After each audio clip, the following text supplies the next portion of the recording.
தேர்தல் பாவங்கள் வீடியோலாம் நாங்க பார்த்திருக்கோம்.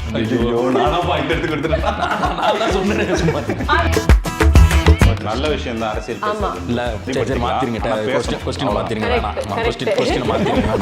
பெரம்பூர் ஏரியா சூஸ் பண்ணிருக்கீங்க. சிஎம் சாரோட தொகுதி. அப்படி வாங்க ப்ரோ, நீங்க வரணும். அப்படி வரதுக்கு தானே நீங்க பேசிக்கிறீங்க. என்ன டீ குடிச்சிட்டு வந்துடுறேன். Let's go holidays. It's time to travel beyond the boundaries. கார்த்திபுரம், கோயம்புத்தூர்'s 200-acre Dream Township Premium Plots. Adyar Ananda Pawan sweets and snacks மற்றும் A2B வெஜ் ரெஸ்டாரண்ட். உங்கள் பசியார எங்கள் ருசி பேசும். தேர்தல் பாவங்கள் அப்பெல்லாம் பெருசாலாம் ஒன்றும் இருக்காது. அது சும்மா அப்போதைக்கு நம்ம பார்க்கக்கூடிய விஷயங்கள் எல்லாத்தையும் எடுத்து நியூஸ் பாவங்கள் அதான் நியூஸ் சேனலில் எப்படி பார்ப்போமோ அது மாதிரி அந்த நியூஸ் சேனலே வந்து ஒரு ஃபன்னாக போட்டால் எப்படி இருக்கும் என்கிற ஒரு ஐடியாவில் தான் அது. அகில உலக சூப்பர் ஸ்டார் சிவா அந்த அவங்க ரேஞ்ச் நாங்க எல்லாமே. ஸோ அதனால டான்ஸ்னாலே கொஞ்சம் பயந்தோம். அது கோபி ப்ரோவர் அவரும் பயங்கரமா ஆடுவார். சொன்ன மாதிரி அப்படியே இங்கே திருப்பி கிட்ட வந்து வெறும் காமெடி மட்டும் தான் பண்ண முடியும் சொல்லி இவ்வளோ நாள் ஏமாத்திட்டு இருக்காரு. அவர் பயங்கரமான டான்சர், அதை விட பயங்கரமான சிங்கர். இப்போ நீங்க டான்ஸை பத்தி பேச அந்த வீடியோவை நாங்க கீழே போட்டு ரீல்ஸ் போட பிச்சுக்குமே. பிச்சுக்கிட்டா சந்தோஷம் தானே. எல்லாம் அழகிய தமிழ்மன் படம் பார்த்துக்கிட்டீங்க. ஸ்ரீமன் வந்து சாட்டை படத்துல இருந்து மிளகாவை இந்த மாதிரி இன்டர்வியூஸ்ல திரும்ப சொன்னது என்னன்னா, தியேட்டர்ல வந்து பார்த்தா தான் நாங்க திரும்ப வந்து இந்த மாதிரி படம் பண்ண முடியும் அப்படின்றது. அதனால வந்து நான் நினைச்சாலும் ஜமாவே திரும்ப பண்ண முடியாத ஒரு சிச்சுவேஷன்னால எழுதப்பட்ட ஒரு படம் தான் வந்து அன்பே டயனா. சென்னை பெரம்பூரை பற்றின முழுக்க அந்த நிலப்பரப்பில் இருக்கிற ஒரு காதல், அன்பு, சிரிப்பு, அந்த மாதிரி அந்த லேண்டை வந்து எவ்வளோ அழகாக அதோட எசன்ஸை கேப்சர் பண்ண முடியுமோ கேப்சர் பண்ணியிருக்க படம் தான் அன்பே டயனா. முதல் அவமானம் டிவியில் பட்டிருக்கோம். நாங்கள் அந்த ஒரு காமெடி ஷோ இது மாதிரி ட்ரை பண்ணிருக்கப்போ.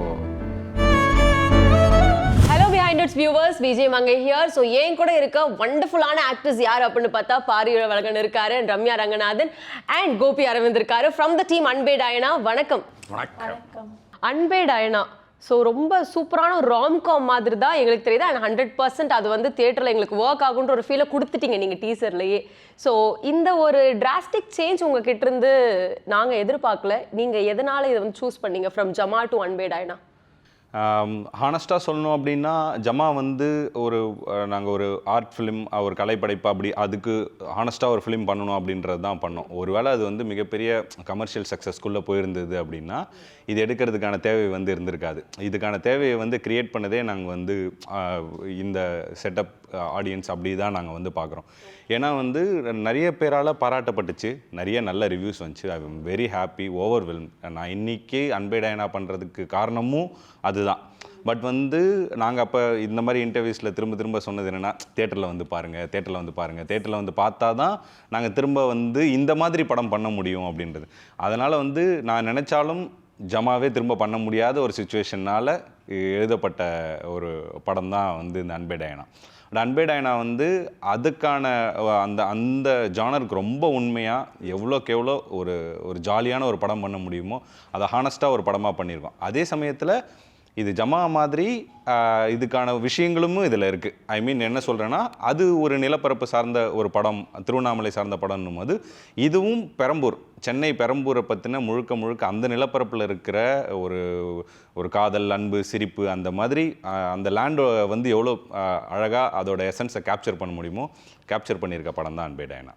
ரைட். இந்த காஸ்ட் அண்ட் க்ரூ அப்படின்னு செட் பண்ணுறதுக்கு ஒரு பெரிய யோசனை, ஒரு பெரிய பிளான் இருந்திருக்கும். ரம்யா ஆன்போர்ட் ஆயிருக்காங்க ஹீரோயினா அப்படின்றப்போ அதுக்கான காரணம் என்னவா இருந்தது? நம்ம தமிழ் சினிமாவில் வந்து இதுக்கு முன்னாடி ஆங்கிலோ இந்தியன் அப்படின்னாலே அவங்க ஒரு பெஞ்ச் மார்க் வந்து நம்ம செட் பண்ணியிருந்தாங்க. ஒரு வெற்றிமாறன் சார் வந்து தாப்சி வந்து செட் பண்ணியிருந்தாங்க. இப்போ எனக்கு அந்த ரிசம்பிளன்ஸ் எதுவுமே ஒருத்தங்க கிட்டேருந்து வரக்கூடாது. அதை தாண்டி இந்த படத்தோட ரொம்ப முக்கியமான கேரக்டராக வந்து நான் இதான் பார்க்குறேன். ஏன்னா அன்பே டயனானுமோ டயனாவே அவங்க தான் அப்படின்னும் போது எனக்கு இதில் நிறைய விஷயங்கள், நிறைய பாக்ஸை டிக் பண்ணக்கூடிய ஒரு நடிகை வந்து எங்களுக்கு தேவை. ஏன்னா அவங்க ஆங்கிலோ இந்தியனாகவும் நம்பப்படணும், அதே சமயத்தில் அவங்க நல்ல பர்ஃபார்மராகவும் இருக்கணும். இந்த 2 இதையுமே ஃபிக்ஸ் பண்ணுறது வந்து அவங்க அந்த பாக்ஸ் எல்லாமே ஈஸியாக வந்து டிக் பண்ணாங்க. அவங்க டான்ஸர் அப்படிங்கிறதுனால பேசிக்காக அவங்களோட எக்ஸ்பிரஷன் அந்த விஷயங்கள் எல்லாமே அவங்கக்கிட்ட ஒரு சில விஷயங்கள் இருக்குது. அதே சமயத்தில் லுக்காக வந்து நீங்கள் ரொம்ப கன்வின்சிங்காக இருக்கணும். இன்றைக்கி எனக்கு காஸ்டிங்கை பொறுத்த வரைக்கும் நம்ம மெயினாக பண்ண வேண்டியது அந்த விஷயந்தான். நீங்கள் நம்பணும், இது பார்க்கும்போது ஆமாம் இவங்க ஆங்கிலோ இந்தியன். அதை வந்து எவ்வளோக்கு எவ்வளோ அதுக்கு உண்மையாக இருக்கணுமோ இருந்திருக்காங்க. நீங்கள் பார்த்தீங்கன்னா ஒரு ஆங்கிலோ இந்தியனாக ரொம்ப பிலீவபுளாக இருப்பாங்க. அதே சமயத்தில் பர்ஃபார்மன்ஸாகவும் அது ரொம்ப ரொம்ப ஒரு கஷ்டமான ஒரு மீட்டர். ஏன்னா ஜாஸ்தி பண்ணும்போது ஒரு இது வர்றதுக்கு இருக்கும், ஒரு கோபமாக நிறைய விஷயங்கள், அவங்க ஒரு ஆங்க்ரி யங் உமன் அந்த மாதிரி ஒரு ரோல் தான் அப்படின்னு வச்சுக்கோங்களேன். அதை கன்வின்சிங்காக பண்ணுறதுன்றது ரொம்ப டஃப். அதையுமே ஈஸியாக வந்து அவங்க புல் ஆஃப் பண்ணியிருக்காங்க. இது பார்க்குறதுக்கும் நிறைய காமெடி விஷயங்களும் இதில் இருக்குது, அதையுமே புல் ஆஃப் பண்ணணும். எல்லாத்தையுமே ரொம்ப நல்லா அவங்க பண்ணியிருக்காங்க. ரம்யா, நீங்கள் வந்து செம்மையாக டான்ஸ் ஆடுவீங்கன்றது எங்கள் எல்லாருக்குமே தெரியும். எங்களுக்கு என்ன ஒரு டவுட்னா, பாரி செம்மையாக அதை விட டான்ஸ் ஆடுவார். எனக்கு தகவல் வந்தது டீம்ல இருந்து. ஆமா தானே சூப்பரா டான்ஸ் ஆடுவார். 2 பேருக்கும் அந்த ரம்யா வெர்சஸ் பாரின்றப்போ அந்த செட் எப்படி ஃபயரா இருந்துச்சா? ஐயோ, எனக்கு கொஞ்சம் மேட்ச் பண்றதுக்கு ரொம்ப டஃபா இருந்தது. சொல்லுங்க, அந்த தப்பு சுப்பு ஜும் அந்த ஸ்டெப் எல்லாம் போடும்போது குதிச்சிட்டாராமே. ஆமா, பயம் பறந்தாரு. எனக்கு கொஞ்சம் தான் நான் சொன்ன மாதிரி ரொம்ப டஃபா தான் இருந்தது. அவர் மேட்ச் பண்றதுக்கு ரொம்ப கிரேஸ்ஃபுல்லா ஆடினாரு. அண்ட் அவங்க சொல்றது கரெக்ட் தான்.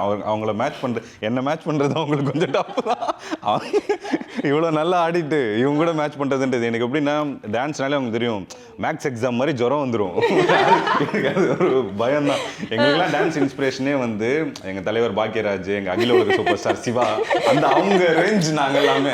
ஸோ அதனால டான்ஸ்னாலே கொஞ்சம் பயம் தான். அது கோபி ப்ரோ வேறு, அவரும் பயங்கரமாக ஆடுவார். சொன்ன மாதிரி அப்படி திருப்பி இல்லை, அதுக்கு ஆதாரமாக ஒரு சில கிளிப்ஸே நாங்கள் இது பண்ணுறோம். பயங்கரமாக டான்ஸ் ஆடுவார். ஆமாம், உங்களுக்கு மட்டுமே தனியாக கூட நாங்கள் அந்த வீடியோ கொடுக்குறோம். டான்ஸ் சூப்பர் இல்ல?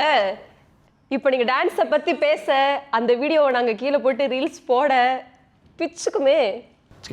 பிச்சுக்கிட்டா சந்தோஷம் தானே எல்லாம்.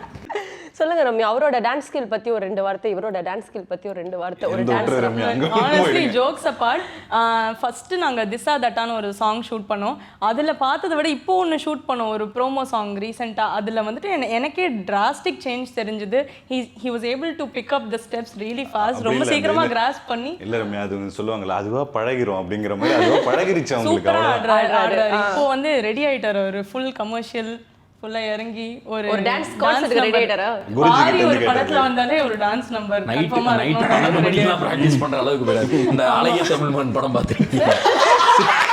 ஸ்ரீமன் வந்து தண்ணி குடிச்சு நைட் 12 மணிக்கு ஓடிட்டு இருப்பாரு. அந்த மாதிரி எல்லாம் சாட்டை படத்துல அந்த மிளகாவை தெரிச்சு அந்த மாதிரி வெறித்தனமான டான்ஸ் ரைட்டர். எப்படின்னா நம்ம கிட்ட வந்து வெறும் காமெடி மட்டும் தான் பண்ண முடியும்னு சொல்லி இவ்வளவு நாள் ஏமாத்திட்டு இருக்காரு. அவர் பயங்கரமான டான்சர், அதை விட பயங்கரமான சிங்கர்.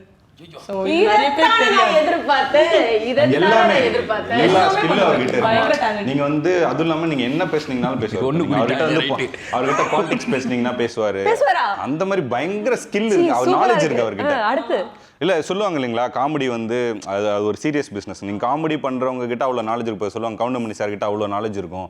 அந்த மாதிரி கோபி வந்து அவர் வெளில தெரிகிற கோபி வர உள்ள இருக்க கோபி வந்து இன்னும் நிறைய விஷயங்கள் இருக்கு. எடுத்து வெளில விட்டீங்கன்னு வச்சுக்கோங்களேன், அரசியல் சூப்பரா பேசுவீங்கன்றாங்க. உங்களோட தேர்தல் பாவங்கள் வீடியோலாம் நாங்க பார்த்திருக்கோம்.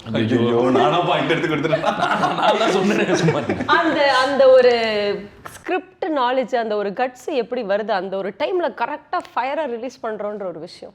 இல்லை, தேர்தல் பாவங்கள் அப்பெல்லாம் பெருசாலாம் ஒன்றும் இருக்காது. அது சும்மா அப்போதைக்கு நம்ம பார்க்கக்கூடிய விஷயங்கள் எல்லாத்தையும் எடுத்து நியூஸ் பாவங்கள் அதான் நியூஸ் சேனலில் எப்படி பார்ப்போமோ அது மாதிரி அந்த நியூஸ் சேனலே வந்து ஒரு ஃபன்னாக போட்டால் எப்படி இருக்கும் என்கிற ஒரு ஐடியாவில் தான் அது மாதிரி பண்ணோம். அதில் பெருசாலாம் ஒன்றும் இருக்காது. அது முன்னாடி பண்ணிருக்கோம். இல்ல, ஒரு விஷயத்தை சீரியஸா சொல்றதுக்கும் அந்த ஜாலியா எல்லாரும் எடுத்துக்கிறதுக்கும் நாலேஜ் வேணும்ல. அந்த ஒரு விஷயங்கள் தான் கேட்குறேன். என்னது எப்படி வந்து அதை பண்றீங்க, எப்படி பண்றேன்னு தெரியலையே. அதுவா வருது. கம்பெனி சீக்ரெட் எல்லாம் நாங்க சொன்னா நீங்க பண்ணிடுவீங்கன்னு சொல்றது இல்லல்ல. இல்லை இல்லைங்க அப்படிலாம் இல்லைங்க. நம்ம இந்த நம்ம ஹோட்டல் just சீக்ரெட் மசாலா அது மட்டும் சொல்ல மாட்டோம். அது இல்லை போட்டா வீட்டில் கொஞ்சம் வந்து அதிகமாக இப்போ ஸ்கூல் படிக்கிறப்பிலேருந்து வந்து வீட்டில் வந்து அந்த அரசியல் பேசிகிட்டே இருப்பாங்க. அக்கா அண்ணன் அந்த மாதிரி அவங்க எல்லாரும் பேசுகிறத பார்த்து நம்ம வந்து அப்போ என்னென்னா வந்து நீ சின்ன பையன் நீலாம் பேசக்கூடாது, உனக்கெல்லாம் வந்து ஓட்டுரிமை இல்லை அப்படிலாம் சொல்லி மண்டையில் கொட்டி அனுப்பி விட்ருவாங்க. ஸோ அதனால அதில் ஒரு இன்ட்ரெஸ்ட்டு, நான் பெரிய இன்ட்ரெஸ்ட்லாம் கிடையாது, அதை கவனிக்கிறது அதிகமாக பார்த்துட்டே இருப்போம். நம்ம இந்த சைடு பார்த்துட்டு இப்போ ஒரு WWE பார்த்துட்டு இருந்தால் கூட அந்த சைடு நியூஸ் சேனல் திருப்பி பார்க்குற மாதிரி ஒரு கேரக்டர்ஸ் தான். ஸோ அப்பையில இருந்து வந்த ஒரு விஷயம் தான் இந்த மாதிரி பட் நல்ல விஷயம் தான் அரசியல் பேசுறது இல்லை ஆமா சரியோ தப்போ, சரியா பேசுறோம் தப்பா பேசுறது இல்ல, தப்பா பேசினா கூட போக போக சரி சரி மாத்திருங்க, கொஸ்டின் மாத்திருங்க, வேணாம் கொஸ்டின் மாத்திருங்க. ஆனா இந்த ஒரு டைம்ல உங்களை அப்படியே அங்க கட் பண்ணிட்டீங்க. இவர்கிட்ட வந்தா பெரம்பூர் ஏரியாவை சூஸ் பண்ணிருக்கீங்க. இப்படி வாங்க ப்ரோ, அப்படி நீங்க வரணும், அப்படி வரதுக்கு தானே நான் அதுக்கு தானே இப்படி வரோம். பெரம்பூர் ஏரியா பேசுறீங்க, டீ குடிச்சிட்டு இல்ல கண்டிப்பா நீங்க வேணும். Okay. சோ இந்த பெரம்பூர் ஏரியாவை சூஸ் பண்ணது வந்து ஸ்கிரிப்ட்ல எழுதும் போதே ஆரம்பத்துல பெரம்பூர்னு போட்ட ஒரு விஷயமா கொஞ்சம் அப்படியே அதுக்கப்புறம் டெவலப் பண்ணதா? இந்த பெரம்பூர் இல்லைன்னா இந்த கதையே இல்லை. அப்படிதான் நான் 15 இயர்ஸாக பெரம்பூரில் தான் இருக்கேன். நான் காலேஜ் படிக்கிறதுலேருந்து பெரம்பூரில் இருக்கேன். ஸோ நான் இருந்தது ஒரு ஆங்கிலோ இந்தியன் ஸ்ட்ரீட்டில் இருந்தேன் நான் காலேஜ் படிக்கும்போது. ஸோ நான் அந்த கல்ச்சரை நான் பார்த்தேன். அதுக்கப்புறம் நான் ஒரு இடமா நம்ம பெரம்பூருக்குள்ளே ஷிஃப்ட் பண்ணுவோம்ல, அப்படி அங்கங்கே பார்த்த விஷயங்கள் தான் இது. அதுக்கப்புறம் இந்த படம் நடந்து இந்த படத்தோட ஷூட் முடிஞ்சு அதுக்கடுத்து இந்த படத்துக்கு சாதகமாக நிறைய விஷயங்கள் வந்து இதுக்குள்ளே வர ஆரம்பிச்சது. அது வந்து எங்களோட பயங்கர லக்கியாக தான் நாங்கள் வந்து அதை வந்து பார்க்குறோம். அதுக்காக இதை ஃபிக்ஸ் பண்ணது கிடையாது. நீங்கள் பார்க்கும்போது இந்த லேண்ட்ஸ்கேப் வச்சு தான் இந்த கதையே. நீங்கள் நான் அதுவும் இப்போ சொல்கிற மாதிரி ஜமாவோட கம்பேரிசன் தான். எப்படி ஜமாவுக்கு அந்த லேண்ட்ஸ்கேப் இல்லைன்னா அந்த கதை இல்லையோ, அந்த மாதிரி பெரம்பூர் இல்லைன்னா இந்த படம் இல்லை. முழுக்க பெரம்பூர் வச்சு தான் இந்த படமே. ஏன்னா இதில் ஷூட் பண்ணதே வந்து பெரம்பூரோட எல்லா முக்கியமான லொக்கேஷன்ஸ்லேயுமே இந்த படத்தை வந்து ஷூட் பண்ண, which is very very tough. ஏன்னா பயங்கர க்ரௌடடான ஒரு ஏரியா அது. அதனால் எங்களுக்கு நாங்கள் ஒன்று வச்சோம், நாங்கள் ஹானஸ்டாக இருந்ததுனால கடவுளாக எங்களுக்கு ஒன்று கொடுத்துட்டாரு அப்படின்னு நினச்சிக்கிறோம், அவ்வளோதான். சிஎம் சாரோட தொகுதின்னு அது கன்ஃபார்ம் ஆனதுக்கப்புறம் ஒரு செலிப்ரேஷன் இருந்ததா? பயங்கர ஹாப்பியாக இருந்தது. அது வந்து அவர் அங்கே நிற்க போகிறாருன்னு வந்ததே பெரிய ஹாப்பி தான். அவர் சிஎம் ஆனதுக்கு அப்புறம் இல்லை, அவர் நிற்க போகிறார், பெரம்பூரில் நிற்க போகிறாருன்றதே பயங்கர ஹாப்பியான ஒரு விஷயமா இருந்தது. ஏன்னா இப்போ இந்த மாதிரி சின்ன படங்கள் இருக்குது இல்லைங்களா, ஏதோ ஒரு விஷயம் அதுக்கு நடந்து இது மக்கள்கிட்ட கொண்டு போய் சேர்றதுக்கு வந்து யூனிவர்ஸாக ஒரு சில விஷயங்களை வந்து கொடுக்குது அப்படிங்கிற மாதிரி நாங்கள் எடுத்துக்கிற விஷயம் தான். இப்போ அவர் இப்போ அங்கே நிற்கிறாருன்னும் போதே பெரம்பூர் என்ன அப்படிங்கிறது தெரிஞ்சு கரெக்டாக அதுக்கப்புறம் தான் நாங்கள் எங்களோட டீசர் இது பண்ணோம். அந்த டீசரில் ஃபஸ்ட்டு 1.5 minutes வந்து பெரம்பூரோட ஸ்பெஷல் பற்றி தான் நாங்கள் அந்த வீடியோவை டீசர் ஆரம்பிக்கும் போதே அப்படி தான் ஆரம்பித்தோம். ஸோ படிப்படியாக ஒரு சில விஷயங்கள் வந்து எல்லாமே எங்களுக்கு யூஸ் ஆகிற மாதிரி வந்திருக்கு, அவ்வளோதான். கடவுளாக பார்த்து கரெக்டாக கனெக்ட் பண்ணிட்டாருல்ல அந்த மாதிரி. ஸோ பெரம்பூரில் இன்னொரு விஷயத்தை பற்றி பேசுகிறீங்க, கானா, அந்த ஒரு விஷயம். ஸோ அது நீங்கள் காலேஜ் படிக்கும் போதே அங்கே இருக்கேன்னு சொல்லியிருக்கீங்க. அது எவ்வளோ உங்களை அட்ராக்ட் பண்ணுச்சு? அதை ஏன் வந்து கனெக்ட் பண்ணணும்னு தோணுச்சு? இல்லை அந்த லேண்ட்ஸ்கேப்பே எப்படி இருக்குன்னா, இப்போ நீங்கள் பொதுவாகவே வட சென்னை எடுத்துக்கிட்டீங்கனாலே இப்படி தான் ஒரு கொண்டாட்டமான ஒரு ஏரியாவாக தான் இருக்குது. எல்லாமே இருக்குது அங்கே. என்ன சொல்கிறது, மியூசிக் வந்து அந்தளவுக்கு பயங்கரமாக எல்லா விதமான மியூசிக்குமே இங்கே இருக்குது. இப்போ நீங்கள் இந்த சைட் கானா அப்படின்னு எடுத்துக்கிட்டிங்கன்னா, இந்த சைடு நீங்கள் ஆங்கிலோ இந்தியன் சைடில் வந்தீங்கன்னா அவங்கக்கிட்ட நீங்கள் சொல்லுமே அந்த ராக்கு பாப்பு அந்த மாதிரி எல்லாமே இருக்குது. பயங்கரமான கிட்டாரிஸ்ட் இருக்காங்க, பயங்கரமான சிங்கர்ஸ் இருக்காங்க, பயங்கரமான டான்சர்ஸ் இருக்காங்க. அந்த சைடில் எப்படி இருக்காங்க. இங்கே நீங்கள் எடுத்துக்கிட்டிங்கன்னா கானா ஆகட்டும் இதாகட்டும் அதுவும் இருக்குது. இன்னொன்று வந்து அதை தாண்டி ஸ்போர்ட்ஸ் வந்து இங்கே பயங்கரமாக இருக்குது. எல்லா விதமான ஸ்போர்ட்ஸும் இருக்குது. இப்போ வியாசர்பாடியிலேருந்து ஸ்பெயினுக்குலாம் போய் ஆடினவங்களாம் இருக்காங்க, பெரிய பெரிய பிளேயர்ஸ் இருக்காங்க, கேரமில் இன்டர்நேஷ்னல் பிளேயர்ஸ் இருக்காங்க, பாக்ஸரில் வந்து பாக்ஸிங்கில் ஒலிம்பிக்கில் மெடல் வின் பண்ணவர்லாம் பெரம்பூரில் இருக்காங்க. இவ்வளோ அத்லெட்ஸ்லேருந்து இதுலேருந்து எல்லாருமே இருக்காங்க. ஒரு பயங்கர ஒரு கல்ச்சரலி ரிச்சான ஒரு ஏரியா தான் வந்து இது ஏரியா. நீங்கள் மியூசிக் அப்படின்னு மட்டும் இதை பிரிச்சிட முடியாது. பட் இது வட சென்னை அப்படின்னு ஒரு பொதுவாக இவங்க வந்து அதை அப்படி பார்க்குறாங்க.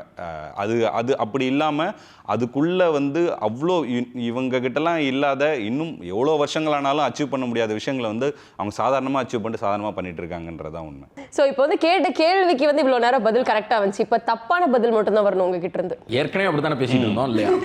நீங்கள் சொல்வது அனைத்தும் உண்மையை தவிர எதுவுமே ரெக்கார்ட் பண்ணிட்டு இருக்கோம் ஐயா.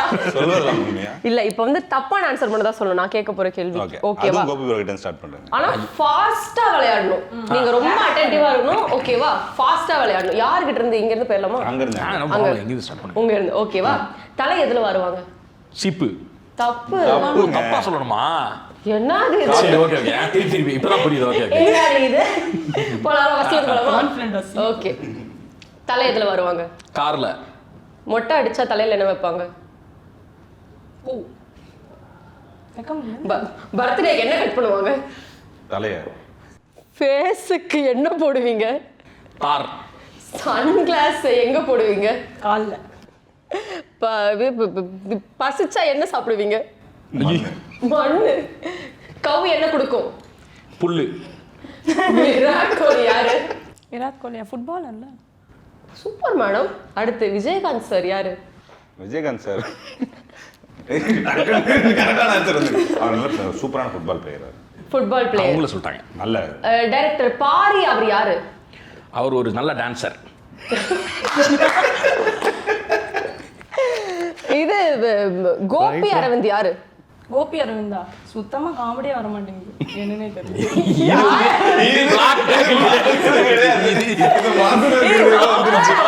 பண்ணிட்டு இருக்கேன், ராங் ஆன்சர்ஸ் ஒன்லி. யாரு யாரு கோபி அரவிந்த் யாரு? என்ன ஒரு ஃபீல்ட்? அவர் ஒரு villain. Villain. Okay. Ramya actress இருக்காங்களா, அவங்க யாரு? Bike racer. Bike racer.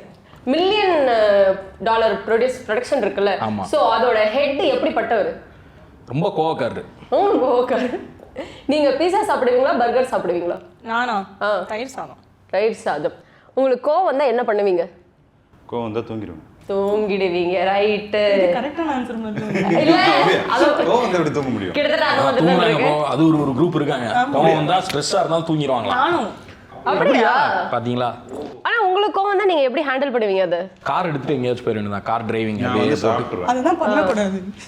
அந்த மாதிரி பிரச்சனையை தூக்கி அந்த ரோட்ல போட்டோம்னா அது அப்படியே கடந்து போயிடும். ஓகே. இது ரோட்ல போகும்போது திட்டிட்டே போவீங்களா கோவத்துல? அந்த டைம்ல மைண்ட்ல வேற ஏதாவது பாட்டை போட்டுற வேண்டியதான்.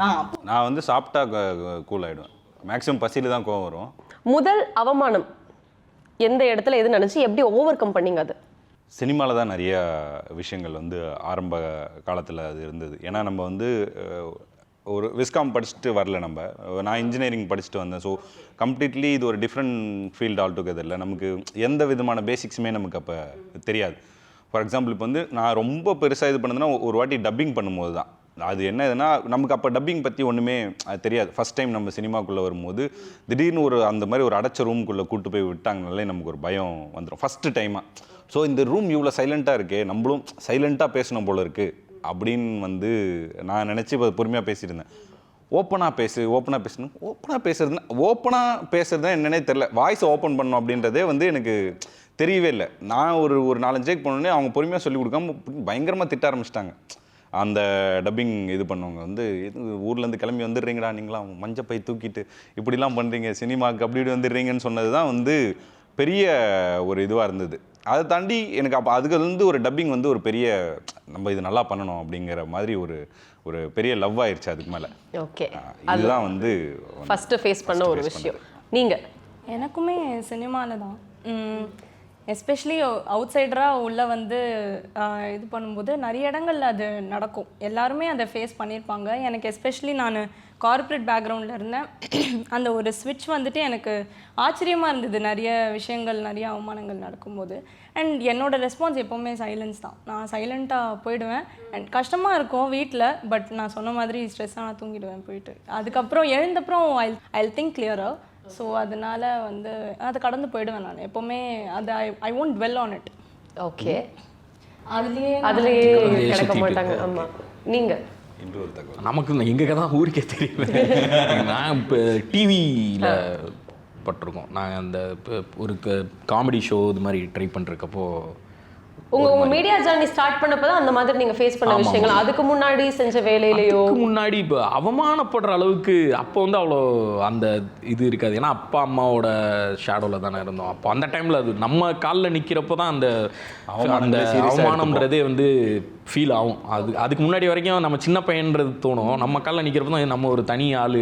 அது அந்த டைமில் தான் அது ரொம்ப ஹார்ட் ஹிட்டிங்காக இருந்தது. ரைட். கோபி ப்ரோ, ஒரு விஷயம் என்ன இதில் வந்து ரொம்ப ஹாப்பியாக இருக்குன்னா இந்த படத்தில் உங்களை பார்க்குறது, பேக் டு பேக் வரீங்க. நீங்கள் ஃபஸ்ட்டு வந்து ஜூலை 10 சுதாகர் ப்ரோ வராரு, டிராவிட் ப்ரோ வராரு, இதய முரளியில். அடுத்து அப்படியே நீங்கள் வரீங்க. So back to back videos பண்ணுற காலம் போய் பேக் டு பேக் சினிமாவில் நடிக்கிற இந்த ஒரு டிரான்ஸ்ஃபர்மேஷன் எங்களுக்கு ரொம்ப ஹாப்பியாக இருக்குது. அது உங்களுக்கு எந்த அளவுக்கு ப்ரௌடாக இருக்குது ஃபர்ஸ்ட் உங்கள் டீமை நினச்சி? நாங்கள் இதுக்காக தான் ரொம்ப ரொம்ப ப்ரௌடாக தான் இருக்குது. நாங்கள் இதுக்காக தான் ரொம்ப கஷ்டப்பட்டுட்டு இருந்தோம் ஃபர்ஸ்ட்லேருந்தே. இதுதான் அந்த அல்டிமேட் டெஸ்டினேஷன். மூவியில் ஏதாவது ஒரு படம்ன்ற மாதிரி இருந்துச்சு. அதுக்கப்புறம் நல்ல படம், அதுக்கப்புறம் கரெக்டான படம் அப்படின்னு இருந்துச்சு. இப்போது அதுக்கு முன்னாடியே டூடு டிராவிட் பண்ணப்பே வந்து பயங்கர ஒரு இது இருந்துச்சு. அதுக்கு முன்னாடி சுதாகர் உரியடி பண்ணப்பையும் இருந்துச்சு. அந்த ஃபஸ்ட்டு சாம்பி பண்ணப்பையும் அது இருந்துச்சு. இப்போ வந்து இந்த தொடர்ந்து வர்றதுங்கிறது வந்து உண்மையிலே அது எங்களுக்கே ஒரு ஷாக்கிங்காக தான் இருக்குது. இன்னொன்று வந்து அது ரொம்ப உண்மையிலே சந்தோஷமாக இருக்குது. ஏன்னா ஒருத்தர் விட்டு ஒருத்தர் இருந்திருந்தா கூட என்னடா அது சரி அவங்களுக்கு வந்துருச்சு ஒரு ஏதோ ஒரு இது இருந்திருக்கலாம். ஒரு வார கேப்புக்குள்ள இது நடக்கிறது வந்து அது கடவுள் தான். அது முக்கியமா எல்லாரும் வெயிட் பண்ற அந்த படங்கள்ல நீங்க ஒரு முக்கியமான ரோலா வரீங்கன்றப்போ அது எங்களுக்கு சூப்பரா இருக்கு பாக்குறதுக்கு. ஃபேமிலி எல்லாம் இதை எப்படி ஃபீல் பண்ணாங்க? பயங்கர ஹாப்பி தான், ரொம்ப சந்தோஷம் தான் அவங்களுக்கு. அவங்களுக்கு என்னன்னா 10ஆம் தேதி டிக்கெட்டு, அதே மாதிரி 17ஆம் தேதி டிக்கெட்டு. அந்த மாதிரி ஊர்லலாம் ஒரு 10-20 பேருக்கு டிக்கெட் கேட்டிருக்காங்க. இங்கேயும் டிக்கெட் கேட்கணும், அங்கேயும் டிக்கெட் கேட்கணும், வாங்கி கொடுக்கணும். Super. Let's go holidays. It's time to travel beyond the boundaries. Karthipuram, Coimbator's 200-acre Dream Township Premium Plots. Adyar Ananda Pawan sweets and snacks மற்றும் A2B வெஜ் ரெஸ்டாரண்ட். உங்கள் பசியார எங்கள் ருசி பேசும்.